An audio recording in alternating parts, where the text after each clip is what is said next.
নমস্কার বন্ধুরা, আপনারা সকলে কেমন আছেন? আশা করি ঠাকুর এবং মায়ের কৃপায় সকলে ভালো আছেন, সুস্থ আছেন।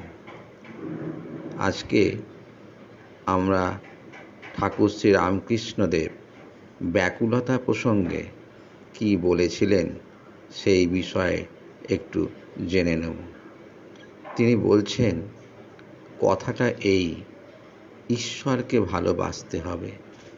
মা যেমন ছেলেকে ভালোবাসে, সতী যেমন পতিকে ভালোবাসে, বিষয়ী যেমন বিষয় ভালোবাসে, এই তিনজনের ভালোবাসা, এই তিন টান একত্র করলে যতখানি হয় ততখানি ঈশ্বরকে দিতে পারলে তার দর্শন লাভ হয়।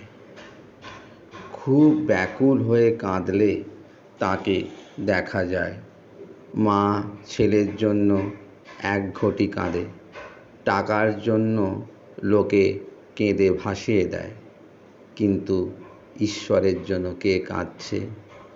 ডাকার মতো ডাকতে হয়। তিন টান একত্র হলে তবে তিনি দেখা দেন।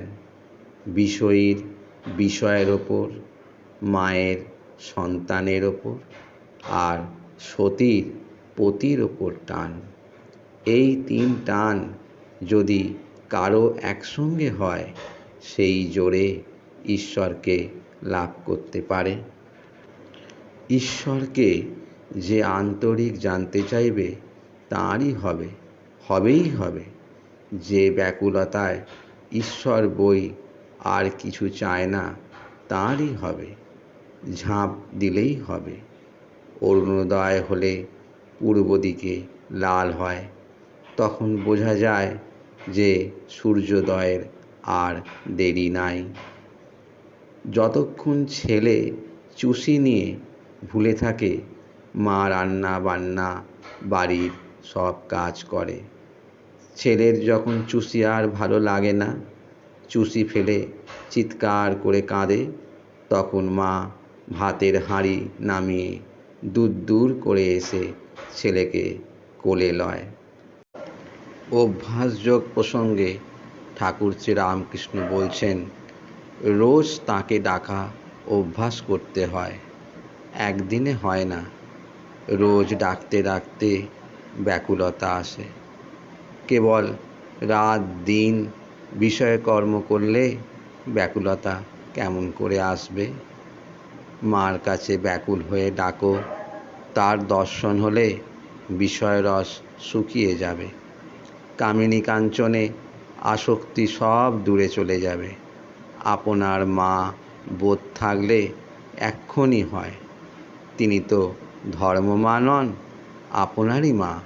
ব্যাকুল হয়ে মার কাছে আবদার করো। আজ তবে এইটুকুই থাক বন্ধুরা। দেখা হচ্ছে এই চ্যানেলের আগামী কোনো একটি নতুন পর্বে। যেতে যেতে একটু অনুরোধ করি আপনাদের কাছে, এই ভিডিওটি যদি আপনাদের সামান্য একটুও ভালো লেগে থাকে, তবে ভিডিওটিতে একটি লাইক করে কমেন্ট করে পাশে থাকবেন।